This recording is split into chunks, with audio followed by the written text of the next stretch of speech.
Hi viewers, welcome to our channel. ప్రస్తుతం మనతో పాటు సీనియర్ జర్నలిస్ట్ దాము బాల సార్ వారితో మాట్లాడదాం. నమస్కారం సార్. నమస్తే సార్, రఘురామకృష్ణరాజు గారు జగన్ గారి పైన మరో నలుగురు పైన కేసు నమోదు చేశారు సార్. అంటే హత్యా ప్రయత్నం చేశారు నా మీద అని చెప్పేసి. అసలు అప్పుడు ఏం జరిగింది, మరి ఇప్పుడు ఏం జరగచ్చు అంటారు ఈ కేసులో? మరి వైసీపీ వాళ్ళ రియాక్షన్ ఏ విధంగా ఉంది సార్ ఈ కేసు పట్ల?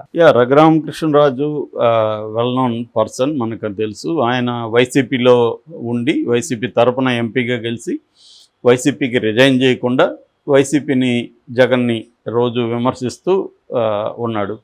దానివల్ల సహజంగానే వాళ్ళకి కోపం వస్తుంది. మన పార్టీలో మన తరపున గెలిచి రిజైన్ చేసి మాట్లాడాలి, కాకుండా మన దీంట్లోనే ఉండి ఆ ఎంపీ పదవిని ఎంజాయ్ చేస్తూ మళ్ళీ మనల్ని విమర్శిస్తున్నారు అనేది ఈయన. ఎందుకంటే మామూలుగా కూడా విమర్శించాలి, ఒక ఎక్స్ట్రీమ్గా రోజు బూతులు తిట్టడం జగన్ని ఇవన్నీ చేస్తున్నారు. ఈ క్రమంలో వాళ్ళకి ఏం చేయాలో, ఇతన్ని ఎలా డీల్ చేయాలో తెలియలేదు. స్పీకర్ కంప్లైంట్ ఇచ్చారు, ఇతన్ని అనర్హుడిగా ప్రకటించమన్నారు, వాళ్ళు ఏమీ చేయలేదు. దాంతో జగన్ ఏం చేశాడంటే రాజద్రోహం కింద, అప్పట్లో సెడిషన్ యాక్ట్ అంటారు, ఆ సెడిషన్ కింద ఇతని మీద కేసు పెట్టి సిఐడి వాళ్ళ ద్వారా అరెస్ట్ చేయించాడు. సో చేసినప్పుడు ఇతను బయటకు వచ్చి ఏం చేశాడంటే, నన్ను జగన్ కొట్టించాడు, సిఐడి వాళ్ళు సునీల్ కుమార్, అప్పుడు సిఐడి ఆఫీసరు ఇతన్ని అరెస్ట్ చేసింది, సునీల్ కుమార్ వాళ్ళు నన్ను కొట్టారు అంటే ఎవరు కొట్టారనేది నేను చెప్పలేదు. కళ్ళకు గంతలు కట్టుకున్నారు, వచ్చి వాళ్ళు విపరీతంగా నన్ను కొట్టారు, కొట్టి అవన్నీ కూడా వీడియో తీసి జగన్కి పెట్టారు, జగన్ అవన్నీ చూసి ఎంజాయ్ చేశాడు అనేది ఆరోపించాడు. కాళ్ళంతా కూడా చూపించాడు, కదుములు ఉన్నాయి అనేది. అయితే మెడికల్ రిపోర్టుకు సంబంధించి గుంటూరు గవర్నమెంట్ హాస్పిటల్లో డాక్టర్ ప్రభావతి సూపరింటెండెంట్ కింద నలుగురు మెడికల్ డాక్టర్సు ఇతన్ని కంప్లీట్గా ఎక్స్రే దగ్గర నుంచి అన్నీ పరీక్షించి, అది ఆ కాళ్ళలో ఉన్నది ఇతనికి డయాబెటిక్స్ వల్ల అయిన ఇది తప్ప అవి పోలీస్ దెబ్బలు కాదు అనేది వాళ్ళు సర్టిఫై చేశారు. కోర్టు కూడా దాన్ని బిలీవ్ చేసింది. సో దాని తర్వాత సుప్రీంకోర్టు వరకు కూడా వెళ్ళారు వీళ్ళు బెయిల్కి సంబంధించి. సుప్రీంకోర్టులో కూడా ఇతని వాదనతో ఏకీభవించలేదు. అందువల్ల దాని తర్వాత ఇక్కడ మిలిటరీ హాస్పిటల్కి కూడా పంపించారు. ఆయన అక్కడ నమ్మకం లేదు గవర్నమెంట్ హాస్పిటల్ అంటే. సో ఇక్కడ కూడా ఏమీ ఆయనకి లాభం జరగలేదు. సో అది అయిపోయింది. ఇప్పుడు ఇది ఎప్పుడు జరిగింది? 2021లో జరిగింది, మేలో జరిగింది. దాన్ని ఇప్పుడు ఆయన ఒక పోలీసు కంప్లైంట్ అంటే మెయిల్ పెట్టాడు. యాక్చువల్గా మెయిల్ ఎప్పుడు పెట్టాడు? జూన్ 11వ తేదీ మెయిల్ పెట్టాడు. అయితే వాళ్ళు ఇమ్మీడియట్గా కేసు నమోదు చేసుకున్నారు వీళ్ళ మీద. అందులో A1 వచ్చి సునీల్ కుమార్ రెడ్డి, తర్వాత పిఎస్ రామాంజనేయులు, పిఎస్ఆర్ అంటారు ఆయన్ని, దాని తర్వాత జగన్ మూడవ ముద్దాయి. ఎందుకంటే ఇది జగన్ ఆధ్వర్యంలో జరిగిందని జగన్ చెప్పడం వల్లే వీళ్ళు చేశారని. నాలుగవ వ్యక్తి డాక్టర్ ప్రభావతి ఫాల్స్గా ఇది చేసిందని. సో ఇది ఆయన పెట్టిన కేసు బేసిక్గా.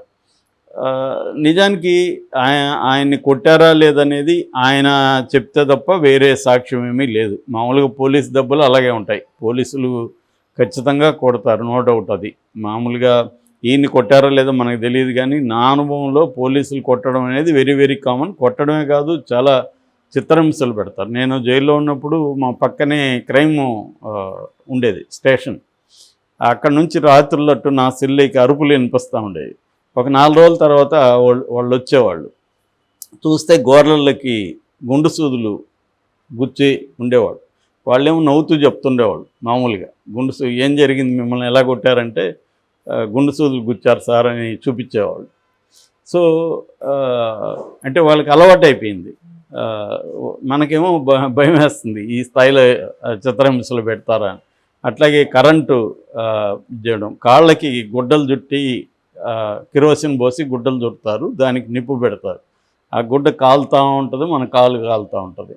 సో ఇలా రకరకాల పద్ధతులు కొడతారు. ముఖ్యంగా ఆ రబ్బర్ ఇవి ఉంటాయి లాఠీలు, వాటితో కొడితే ఏమవుతుందంటే లోపల దెబ్బ తగులుతుంది, బయటికి ఉండదు, కానీ కదుములాగా నల్లగా ఏర్పడుతుంది. అట్లా మేము పౌరకుల సంఘంలో ఉన్నప్పుడు కూడా చాలా పోలీస్ వైలెన్స్ మీద పనిచేసినప్పుడు చాలా చూసాము. సో మామూలుగా పోలీసులు కొట్టడం అనేది వెరీ వెరీ కామన్.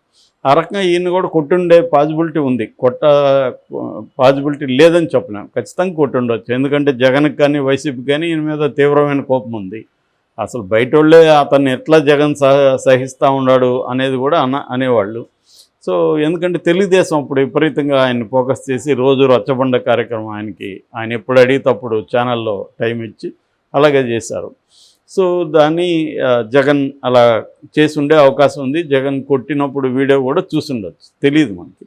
కానీ ఇది కోర్టులో ఎలా నిరూపించాలి, ఇదే సమస్య. మామూలుగా పోలీసు చాలాసార్లు షర్ట్లిప్పి కదుములంతా చూపించిన సందర్భాల్లో కూడా కోర్టులు ఏమి చేసింది ఏం లేదు. మామూలు కామన్ పీపుల్ని అనేక సార్లు కోర్టు, ఆ మధ్య కూడా మనం ఇక్కడ మన స్టోరీ కూడా చెప్పుకున్నాం కదా, ఎల్బీ నగర్లో ఒక ట్రైబల్ లక్ష్మి అనే ఒక ట్రైబల్ ఆమెని భయంకరంగా కొట్టారు. ఆమె తొడల మీద అంతా ఎంతంతలా వాసిపోయింది. ఏమైంది ఆ కేసులో? సస్పెండ్ చేశారు పేరుకి, ఆ తర్వాత వాళ్ళకి ఉద్యోగాలు ఇచ్చేసి ఉంటారు. ఆ తర్వాత ఫాలోఅప్ ఏం లేదు. సస్పెన్షన్ అనేది ఒక రకంగా హాలిడేస్ లాంటిది, వాళ్ళకి ఎంజాయ్ చేసి మళ్ళీ వచ్చుంటారు, టూర్ గీరు పోయి వచ్చుంటారు వాళ్ళు. సో ఇది జరుగుతుంది తప్ప ఏమీ ఈ లాకప్ డెత్లు కావచ్చు లేకపోతే పోలీస్ వైలెన్స్ కేసులో వాళ్ళకి శిక్షలు పడేది అనేది వెరీ వెరీ వెరీ రేర్ అనమాట. సో కాబట్టి ఈయన చేసి ఉండొచ్చు. కానీ వీళ్ళు ఏం చెప్తున్నారంటే పొన్నవల సుధాకర్ రెడ్డి వీళ్ళందరూ, సాక్షి వీళ్ళందరూ రాస్తున్నారు.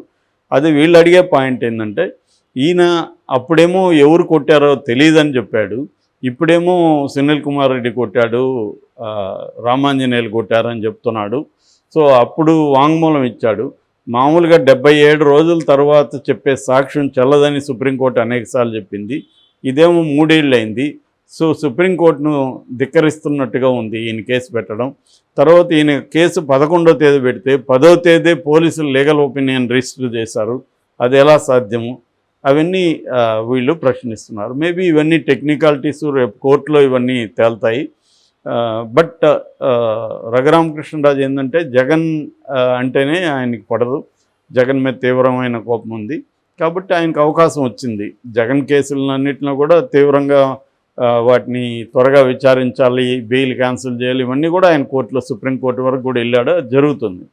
సో అలాగా ఇప్పుడు ఆయన ఎందుకు వదులుతాడు? ఖచ్చితంగా వాళ్ళ గవర్నమెంట్ వచ్చింది, ఆయన ఎమ్మెల్యేగా ఉన్నాడు వాళ్ళ గవర్నమెంట్లో, కాబట్టి ఖచ్చితంగా ఆయన ఈ కేసును పరిశీలిస్తుంది. మామూలుగానే తెలుగుదేశం ఇప్పుడు ఏం చేస్తుంది? తెలుగుదేశం అంటే కూటమి ప్రభుత్వం గతంలో తమ మీద దాడులు కావచ్చు, తమ ఆఫీసుల మీద దాడులు కావచ్చు, ఆ కేసులన్నింటినీ మళ్ళీ వీళ్ళు బయటికి తీసి ఆ కేసుల్లో మళ్ళీ వాటిని పెట్టడం, వాళ్ళకి నోటీసులు ఇవ్వడం, వాళ్ళని కొంతమందిని అరెస్ట్ చేయడం. నిన్న కూడా మంగళగిరి టీడీపీ ఆఫీస్ మీద జరిగిన దాడిలో ఒక పర్సన్ అరెస్ట్ చేశారు.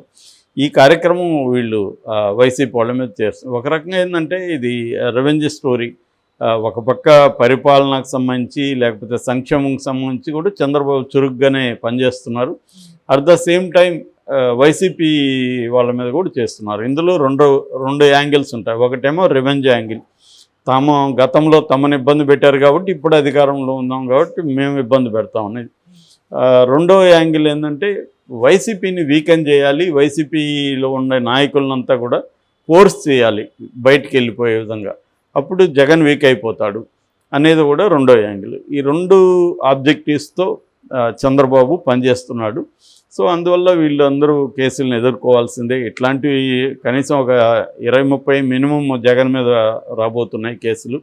ఎందుకంటే చంద్రబాబు మీద కూడా 6-7 వచ్చాయి, ఇంకొక 6-7 ప్రాసిక్యూటబుల్ కేసెస్ ఉన్నాయని విజయసాయిరెడ్డి అనౌన్స్ చేశాడు. సో మళ్ళీ జగన్ వచ్చి ఉంటే ఇదే జరిగేది. ఇప్పుడు రివర్స్ జరుగుతుంది, అంతే తేడా. ఎవరు వచ్చినా ఇదే, ఈ డ్రామాలే సేమ్ ఉంటాయి, వ్యక్తులు మారుతుంటారు, అంత తప్ప సేమ్ ఇదే జరుగుతుంది. ఇది అన్ని ప్రభుత్వాలలోనూ ఇదే జరుగుతుంది. అటు నేషనల్లో బీజేపీ ఇదే చేస్తుంది, ఫర్ ఎగ్జాంపుల్ ఇక్కడ కాంగ్రెస్ ప్రభుత్వం అదే చేస్తుంది. ఏ పార్టీకి ఏ ప్రభుత్వానికి ఈ విషయంలో తేడా లేదు. ఖచ్చితంగా అధికారంలోకి వచ్చినప్పుడు ప్రతిపక్షాల మీద రకరకాల పద్ధతుల్లో కక్ష తీర్చుకోవడం ఉంటుంది. అది లీగల్గా తీర్చుకుంటారు, యాంటీ లీగల్ అంటే చట్ట విరుద్ధంగా కూడా తీర్చుకుంటారు, ఫిజికల్గా దాడులు చేయడం అవన్నీ చేస్తారు. తర్వాత వాళ్ళ ఆర్థిక మూలాలని దెబ్బతీసే కార్యక్రమాలు చేస్తారు. ఇలా అనేక పద్ధతులు మల్టీఫోల్డ్ అప్రోచ్తో ప్రతిపక్షాలని వీకెన్ చేయడం అనేది జరుగుతుంది. అందులో భాగంగా రఘురామకృష్ణరావు తన పర్సనల్ గ్రడ్జి తీర్చుకున్న దాంట్లో చేశాడు. కానీ ఇది కోర్టులో అయితే నిలబడే కేసు అయితే కాదు, కానీ వేధించవచ్చు, వాళ్ళని కోర్టులు చుట్టూ తిప్పించవచ్చు. సునీల్ కుమార్ కూడా ఖండించాడు దీన్ని, నేను అసలు చేయలేదన్నాడు.